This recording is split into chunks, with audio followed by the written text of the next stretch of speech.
this video, I'll be showing you step by step how to import code inside of MetaTrader 5. It is super easy to do. So the first thing you need to do is open up MetaTrader 5 like you usually would on your PC. Then from here, it should bring something like this. And once you're in here, you'll need to go over to File up here, and then you'll need to go over to Tools. And then from here, you'll need to click Make Quotes Language Editor. You can also click F4 on your keyboard as a shortcut, and then from here, this page should be popping up. From here, it should be something like this. Now, as you can see, you cannot write anything in here, but to create a new input to code in, you'll simply need to click New up here by or else Control N as a shortcut on your keyboard. Then from here, MQL wizard will open up. From here, you'll need to select the specific thing that you want to create. And you can create expert advisor, either template or generate. You can create a custom indicator, a script, a service, a library, include or MQH, a new class, a Python script, or a database. So just click whichever one is suitable for you and then click next. From here, you'll be able to give it a name and the author,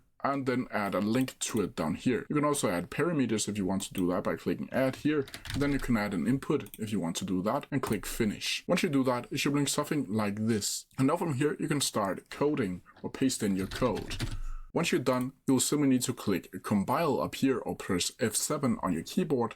And once you do that, you can see down here, there will be 2 errors because this right here is not a code. Just delete that, compile it again, and then you can see there's no warnings or anything, and then you can just close this down. Once you do that, you'll need to go over to the navigator to find the specific code that you just created. And then from here, you'll need to go down to, I personally chose script, and then you can see test right here. And then you can just drag and drop it over to your chart like so. And as you can see here, and click OK, and click allow algo trading, click OK, and then I can start the algo trading by clicking Ctrl E on keyboard or click up here. But that's how you do it. If you have any questions about it, please leave them down in the comments below, and I'll try my best to answer them as quickly as possible.